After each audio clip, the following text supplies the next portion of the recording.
because you were going to school for something completely different, right? Yeah, But yeah, engineering, yeah. engineering. And so did you think that, okay, maybe I should lean into this a little bit more? I should pursue this professionally, and obviously you continued in the engineering path. So why did you not decide to? And then Yeah. what actually made you Um to decide finally to then go and pursue? yeah. Oh man.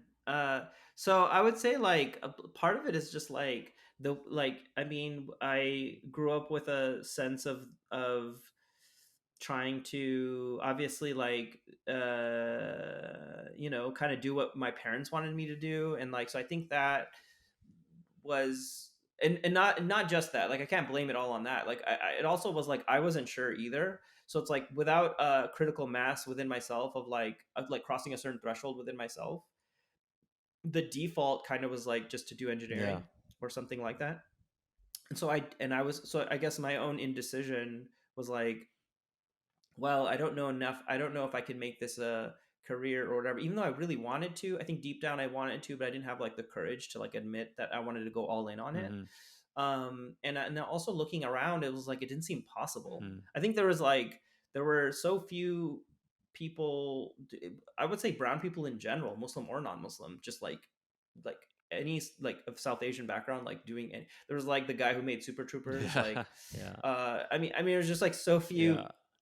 The Ajay Naidu who's in Office Yeah. Space Yeah. or Yeah. something. Yeah. You know what I Yeah. mean? Like there's just like Yes. so few examples that you could point to that you're like, well, is this a real thing? Could this be a career? Like I Mm. don't know anybody in industry. Like I don't even know how to like apply to film school. Like it just felt so like impossible. And that's one thing like I always like admired about Hassan is like he was like really like uh he was really hopeful and like optimistic about us like using our work ethic towards like a Hollywood career and how that would be like a winning combination. Mm. He had like he's like, look, if we can do like med school and like engineering and whatever, like if we apply that same work ethic to like this stuff, like how could we fail? Mm. Like he had that Yeah. Fair enough. optimism as like a 20-year-old or Mhm. something, or like 19-year-old. So and did not have that kind of confidence in myself. I was like, I don't know, like I just didn't feel like it was possible. Like Mm. he thought everything was possible. I was like, I don't know. So then when I left,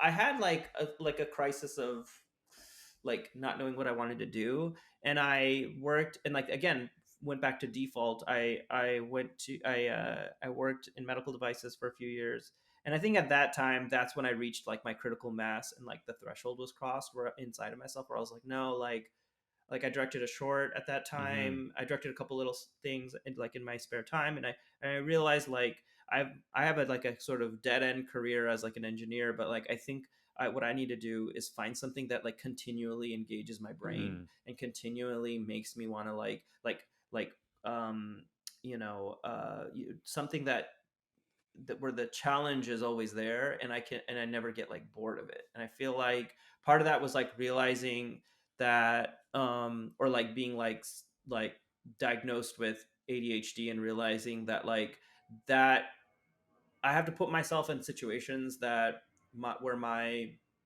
interest is continually like engaged, Mm. and that's how I'll be like the best at what I'm doing. If I put myself in a situation where I'm like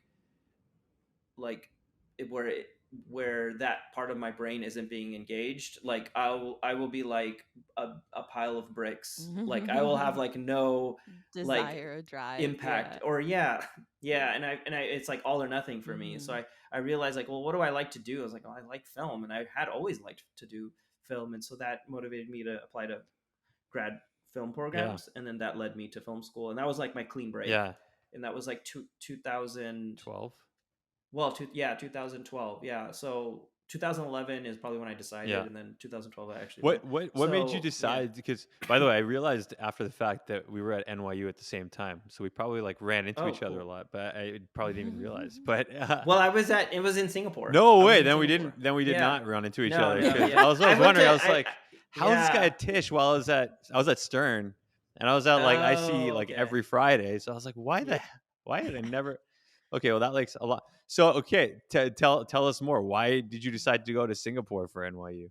Well, at the time they had that program, and you would like apply to NYU grad film, and like you, like sort of, if you got in, you would get admitted to one of those schools. I happened to get it admitted to NYU Tisch Asia, and then I was like, well, do I really want to go there? Do I want to like wait another year and like try to get into like USC or NYU in New York?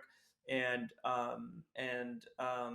and then I just decided to go because I was already like 26 at the Yeah. time, and so I was like, well, I wait another year. It's like I'm just delaying like the start of this career if I. Oh, it's so And so I just interesting. took a chance That's on it, and it turned out to be like an incredible experience. Like I wouldn't have made Drone and the Kid. Drone and the Kid was like a film school short I huh. made while Mm. I was in Singapore, because it was like a shorter flight to get there Yeah, and Yeah. to of like Yeah. just course. sort of Makes yeah. sense. What was your decision making to go to film school rather than just to pick up a camera and just Oh, start to go and to just LA. yeah, and just like start making stuff again, you know? I think it was the whole like what's possible like attitude, or thought process. Like one is like I had to still like convince my parents that like this was a real thing I could Hmm. do. Yeah. And so like Some kind part of of that, education would have helped with that. yeah, Yeah. like I think it was, and it was like, oh, this is like a master's, Yeah, Yeah. right, Yeah. right. like Yeah. I think My there was son like is a an doctor easier now. sell. Yeah. Yeah. But they were very, so like I think they were, it was very strange. I remember having like one specific like where I had to defend my choice to go to film school to my parents. Like it was like I was like it was like a bit like a an interrogation or like a trial. And I remember that and like I had to just like explain like why I wanted to do it. But I think like it definitely was the easier way. Like if I just like picked up and moved to LA, I think, well, one, I don't know if that would have worked for me, to be honest. Like I think what I realized about myself, I took a screenwriting class while I was working as an engineer, and I realized I like to sit in a classroom and learn this stuff. Mm. Like that's not like everybody isn't Theory of like it, that. yeah. Some people Mm. don't want to do that, and it's like a waste of their time. They just need to get out there and do stuff. For me, I realized, oh, I like learning this stuff. It was the first time in my life where I was like in school and like enjoyed what I was learning. Right. So I was like, I didn't know that was even possible. Like I thought school was just a miserable experience that you go through, Mm. and it's miserable for everybody. Yeah. Like I didn't realize like some people are enjoying what they're Yeah. studying. Like it just didn't occur to me. It was like like I just thought school like sucked. Like yeah, I yeah, didn't yeah, know, yeah. I didn't have another experience. So then when I took that screenwriting class, I was like, oh, this is like, if this is like what getting a master's in this could be like I want to do that. I think like I could see myself doing well too, like not just like doing it but doing it well. Mm.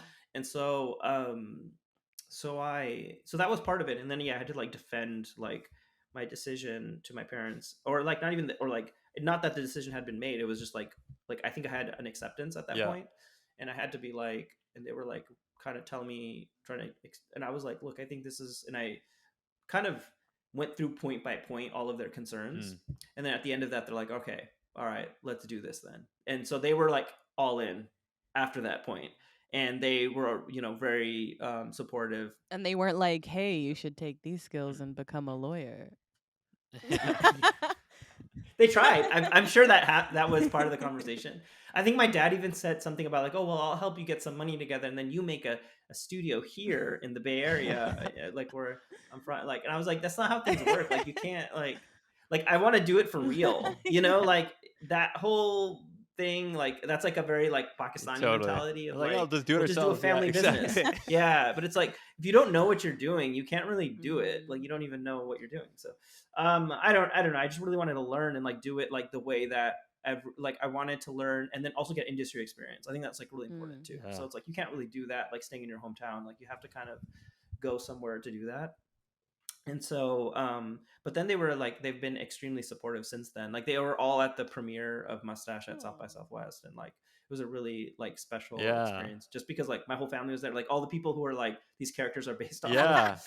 They were there. Yeah. They were like taking pictures with the actors. Did awesome. they recognize themselves? They were like, that's for sure me. I mean, it's pretty obvious. Yeah, like in the sense of like I have 3 siblings, like, and I have an older sister, an older brother, and a younger brother, and then so it's like it's really obvious like who's who. Yeah.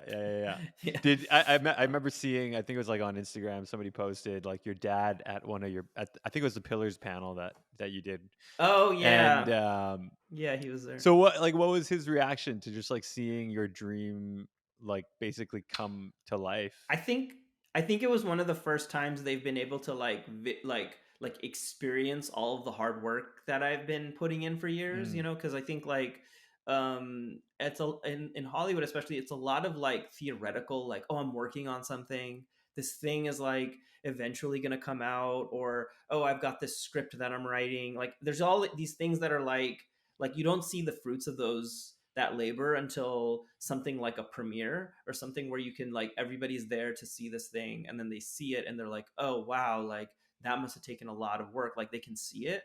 And I think that's what like I could feel that effect of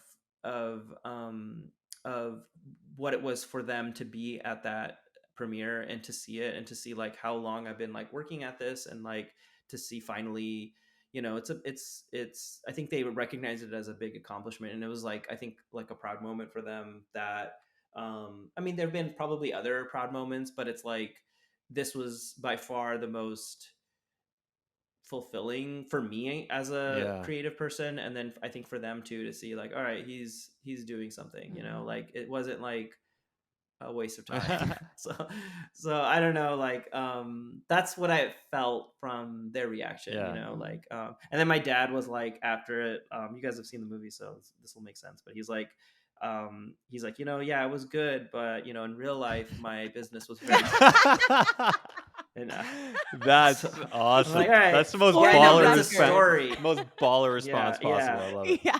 Yeah. So I was like, all right, I'll take Yeah. that. Like if that's That's your the one good note. criticism. Like, Yeah. sure. Yeah. Excellent note. But yeah, I also had to tell a story and like Yeah, you whatever. need some context. But, Yeah. That's funny. That's so really funny. If you like that clip, make sure you like and subscribe to see more conversations and content featuring Muslim creators from around the world. The Halal Gap is a Mosquers production. Make sure you search Mosquers Film Fest on Instagram, Facebook, and TikTok to learn more. And Twitter. And Twitter. There's 4 of if you do that type of thing.